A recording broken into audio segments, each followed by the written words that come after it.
CMA-TV vous présente Parlons Santé avec votre pharmacien Daniel Lachance. On va parler santé avec le pharmacien Daniel Lachance dans quelques instants. Daniel, c'est la période estivale. D'ailleurs, CMA-TV tombe en version estivale à partir de la semaine prochaine. Il y a plein de petites choses qu'il faut penser, pas seulement la crème solaire.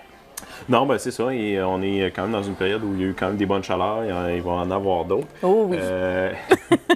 Oui, qui n'est pas nécessairement négatif. Par contre, il y a des gens qui sont plus propices à souffrir de la chaleur, personnes âgées, personnes cardiaques, personnes qui ont des problèmes respiratoires. Des fois, la qualité de l'air avec le taux d'humidité diminue. Il y a eu les feux de forêt qui ont rendu la qualité de l'air très... Le smog qui nous touche davantage cette année. C'est ça. Puis, il y a ça qui peut causer un problème. Puis aussi, tout simplement, la chaleur, l'humidité. Il y a des gens qui peuvent souffrir, avoir des coups de chaleur, des déshydratations. Donc, c'est important quand même d'être prudent. Puis d'être à l'affût des symptômes un peu de début de déshydratation ou d'un début d'incommodation par la chaleur. Il ne faut pas qu'on tombe en coup de chaleur, parce que le coup de chaleur, ça paraît bénin en le disant comme ça, mais la définition d'un vrai coup de chaleur, ça peut même demander une hospitalisation, là, parce que les gens ont fait de l'hyperthermie. Donc, c'est comme si on faisait de la fièvre avec une bonne déshydratation. Il y a des gens qui peuvent être obligés d'être hospitalisés, réhydratés, puis surveiller l'évolution. Donc, il ne faut pas prendre ça à la légère. Donc, c'est sûr qu'il y a des personnes... Parce que des fois, on regarde certains postes de télé aussi, ils font peur avec la chaleur, là, pour faire de sport, tout ça. Je vais m'entraîner à 30 degrés, mais je m'entraîne toujours. Fait que les gens, les athlètes là, qui rient de ça, puis qui disent, ben oui, mais on s'entraîne, nous autres, l'été. Oui, effectivement, que si vous êtes entraîné, vous êtes habitué, vous vous hydratez bien, vous connaissez bien votre corps, vous êtes un athlète, oui, c'est vrai que vous n'êtes pas obligé de vous mettre à l'ombre et de vous entraîner à 3 heures la nuit parce qu'il fait moins chaud. Mais pour les gens qui décident en vacances de faire des sentiers, ce qu'ils ne font pas habituellement. Exactement, c'est là la prudence. Donc, c'est parce que j'ai des amis, des fois, là, qui rient de ce qui se fait à la télé, puis là, ils font peur à tout le monde. Mais non, il y a des gens, par contre, je leur explique que une bonne partie de la population qui est plus sédentaire, qui n'est pas nécessairement habituée de faire de l'exercice à la chaleur comme ça, qui peut avoir des conditions cardiaques qui, oui, effectivement, ça peut être dangereux. Donc, si vous n'êtes pas quelqu'un qui est habitué de faire de la randonnée, puis que là, parce que vous êtes en vacances, il fait 28, vous allez faire une randonnée de 2 heures, peut-être pas idéal, là, parce que votre corps n'est pas habitué à gérer ça, à gérer la température de votre corps, puis le niveau d'hydratation peut baisser très rapidement. Donc, peut-être choisir ces journées dans des journées un peu plus tempérées. Puis, bon, si on y va, puis malgré tout, qui fait quand même température chaude, mais relativement normale, l'hydratation, c'est vraiment important. Puis c'est la saison où les gens font un petit peu plus de randonnée, les vacances, promènent en vélo. De l'eau pour à peu près le premier 45 minutes, une heure, c'est suffisant, de boire de l'eau. Puis, tu sais, de ne pas gêner, là, mettons qu'on roule à vélo puis qu'il fait assez chaud, c'est au moins 500 ml à l'heure, une bonne gourde à l'heure qui va venir. Mais si on dépasse une heure, il faut rajouter un petit peu d'électrolytes puis de glucides. Bon, ça fait des boissons comme Gatorade. Bon, bémol pour les diabétiques, là, il y a d'autres solutions, mais quand même, on a besoin d'un minimum de glucides. Mais, il faut savoir s'aménager des pauses aussi. Oui, c'est sûr. Faut que les gens s'écoutent, puis veulent pas, des fois, on peut profiter de notre temps, puis il fait beau, mais il ne faut pas se mettre dans une situation où on se met en péril de pas filer ou d'être en problème de déshydratation sévère. Fait que c'est pas mal ça pour ce sujet-là. Mais effectivement, on a parlé de crème solaire. Oui, on a parlé l'autre jour. Oui. C'est vraiment important parce que malgré qu'on en parle, il n'y a pas une journée qui se passe ces temps-ci où, c'était plus pluvieux cette semaine, mais il n'y a pas une journée qui s'est passée les semaines précédentes sans que je donne un conseil pour des coups de soleil assez sévères. Fait que, on a beau le répéter, on a tendance à, quand il fait beau, on sort dehors, puis on pense pas trop. On en met une fois au début de la journée, puis on répète pas. Mais Daniel, ce qui arrive aussi, c'est que les gens ne pensent pas que même s'il y a des nuages, on peut attraper des coups de soleil. Oui, mais l'indice UV peut être quand même assez élevé. Surtout l'été ici, le soleil est plus près de nous. Puis bon, parce que l'hiver, on sort, puis effectivement, le risque de coup de soleil est un peu moins grand, même s'il n'est pas inexistant. Mais l'été, même si c'est un petit couvert nuageux, il y a quand même un indice UV qui est là. Puis on est des visages pâles au Québec. Fait qu'on peut brûler quand même plus facilement. Puis chaque coup de soleil est une augmentation du risque de cancer de la peau, puis du vieillissement prématuré. Puis donc, ne pas oublier FPS minimum 30, idéalement 60, puis d'en mettre aux heures quand on est dans une grosse période de UV, entre le 10h le matin et le 3h l'après-midi. Si on va se baigner, on en remet à chaque fois. C'est vraiment important.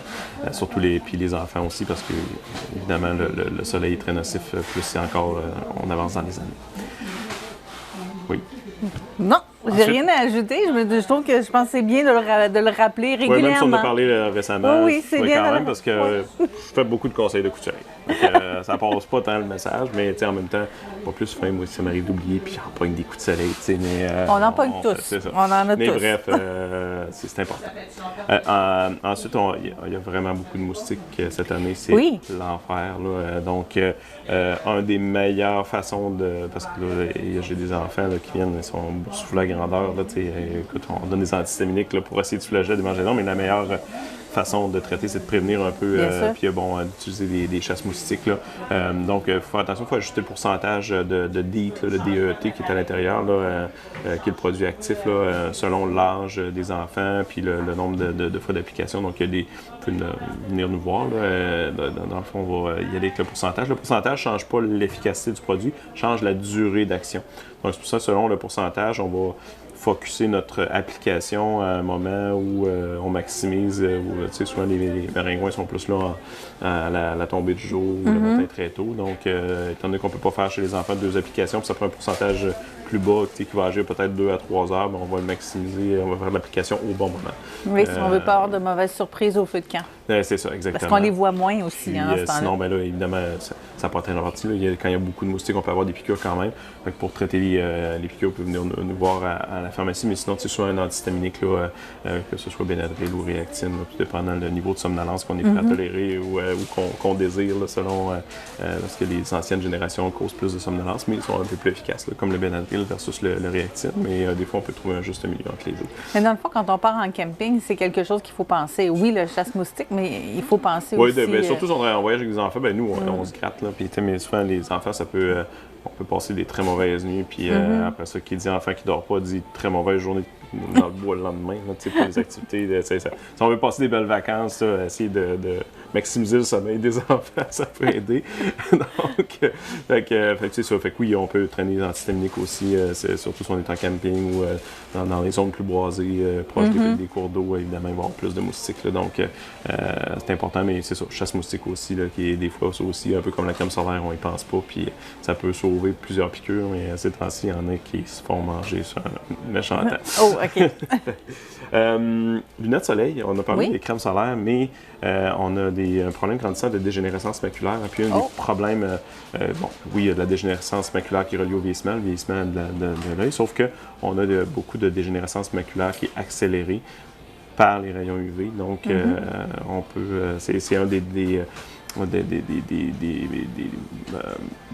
dommages que le soleil peut faire, qu'il n'y a pas juste la peau. Hein. Donc, il y a les yeux aussi. Puis, c'est vraiment important de mettre des verres solaires l'été pour prévenir le vieillissement prématuré des yeux, puis éviter que le champ de vision puis la vue baisse prématurément avec l'âge. Donc, ça, c'est une chose des fois qu'on ne pense pas toujours. Puis, je fais un petit croche. La dernière chose, on est dans des coins où il y a quand même pas mal d'herbes à puce. Oui.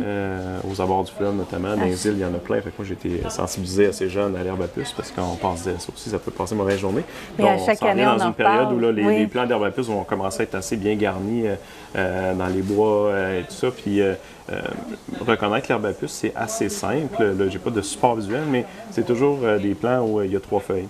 La première est symétrique, celles de côté sont asymétriques, donc un côté plus grand que l'autre. C'est toujours par groupe de 3.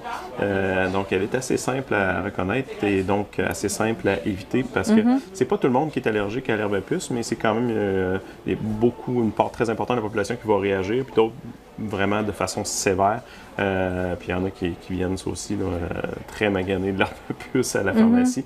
Des fois même ça peut se surinfecter, puis ça soigne, puis ça fait tout le temps. Donc, en général, est-ce qu'un antihistaminique va être suffisant pour contrer l'effet de l'herbe à puce? Oui, des fois même ça peut prendre une crème de cortisone pour calmer un peu la réaction inflammatoire antihistaminique, des compresses de Dermburo qu'on appelle, là, qui est un agent astringent là, pour apaiser un peu la démangeaison, la brûlure, puis avoir un effet antiseptique. Là. Fait qu'il y a des petites choses qu'on peut faire, vous pouvez nous le voir là, si vous prenez l'herbe à puce. Là. Puis ce qu'il faut savoir, c'est que les vêtements, tout ça qu'on est en contact, là, ça survit même au lavage à l'eau froide. Là, fait que, on met nos vêtements, puis on peut réagir. Donc, il faut nettoyer ça à l'eau chaude Puis même, bien sûr, des fois, l'allergène peut toffer là, un petit peu à l'intérieur. Donc, faut être prudent. Des fois, les gens ils repognent leur bapus en remettant le vêtement. J'avoue que je suis surprise. Oui. Puis ça, les protéines de la plante, là, ça vont demeurer sur les vêtements, puis ça résiste quand même assez bien. Donc, Malheureusement. des fois, les gens disent « je peux retourner dans le bois. » Ouais, vous avez remis les mêmes vêtements. Alors, Daniel, c'est quelques conseils pour qu'on puisse passer un bel été. D'ailleurs, on vous souhaite de belles vacances et nous, on se retrouve dans 2 semaines. Oui,